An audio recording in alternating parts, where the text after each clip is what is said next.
What's up, guys? Barry Gaming here, back with some more AFK Journey, and today, man, oh man, this is probably one of my favorite bosses now because a triple Hypogen plus, I guess we'll call it, Mauler type team. It's really interesting where we've been messing around trying to make things work. I've been trying so bad to make Sanja work in this one. Sadly, she just doesn't match up. What you need is a ton of buffing heroes in this squad, and it's going to be a really interesting composition that we're going to show you guys right here. The setup looks very similar to this. Now, you can tweak the heroes around just a little bit. The most important part here is the positioning and the way the heroes approach the wolf. Also, this entire team is essentially set up to get Harak to be as powerful as possible. Number one, we are putting the main body Frasto in front of our Harak. That's going to be very, very important. Because if we take a look at the skill right here, this is the one that's going to increase the energy recovery speed by 14%. That is going to be very, very important. The illusion giving damage reduction, pretty irrelevant here because not a single hero is going to die to the actual lone gaze. They're all going to die to the Harak's ability. So when he leaves the feast mode, he's going to essentially kill the weakest enemy on the battlefield, absorbing their stats. And that's going to be really, really good. So two things we're going to be doing. Smoky Mirky. His AoE aura is going to be giving plus attack. We also are going to have the same thing coming from Mikola. We are going to be using Resonating Spell to make him essentially immune to CC effects and stuff like that. Also feeding him additional energy for the first couple ultimates. And we're going to go crazy on this Lone Gaze Wolf. So let's see what our damage looks like. But this is going to be the best team to use right now. If you have Harak, you have Frasto, this is kind of the way to go.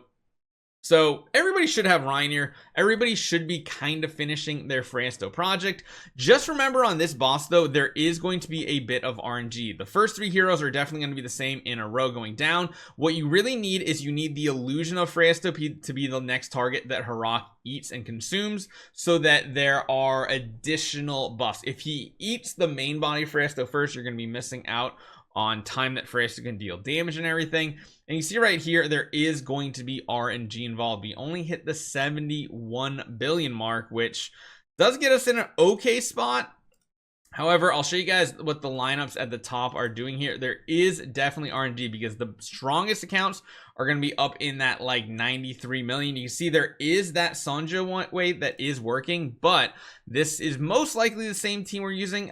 Placement slightly different. So they shifted over the Frasto from being in this spot over here, and they're also moving the Mikkel up. So again, very similar team, but again, there is going to be RNG involved based on the order of heroes that Harak consumes. So looks like right there Harak consumed the illusion, I think, as the first one, which might be the best way to do this.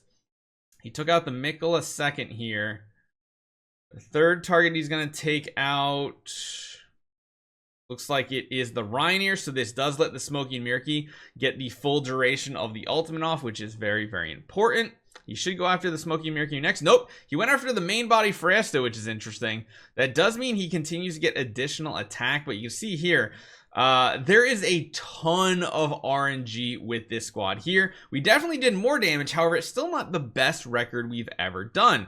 And again, it puts us in an okay spot at 17, but this is a very whale heavy team right here. You can see this one right here. It really is reliant on everything. Whereas dropping the Harak out of your team and running a more traditional team is most likely what you as the average player will do, because it doesn't need multiple Hypogen heroes. It just has the one that is the Frasto. It has other heroes that we've already been using a lot, such as Shakir and Mikola.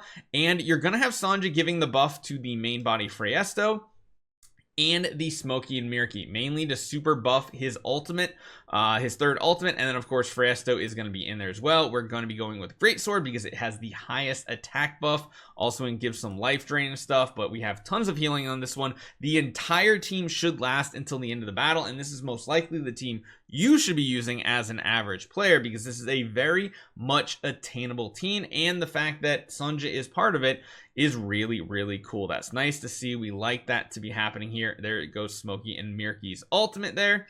And I think in combination with Mikola and Smoky, I don't think the Smoky dies to Lone Gaze here. Yeah, it's just so much healing going to him. Plus, you have to remember the damage is shared among Sonja, Frasto, and the Smoking Miraki, which means it's really hard for this wolf to single target kill. And you can see right here, our damage is already much better than trying to get the Harak RNG. So technically, the Harak has the higher limit if you are a bigger spender. However, if you're an average player, you see right there, breaks us into the top 10, which is what we want. 82 billion. Frasto putting in work. So hopefully you guys enjoy this one. There's a couple different teams for you guys to use this week. I'll see you guys next time.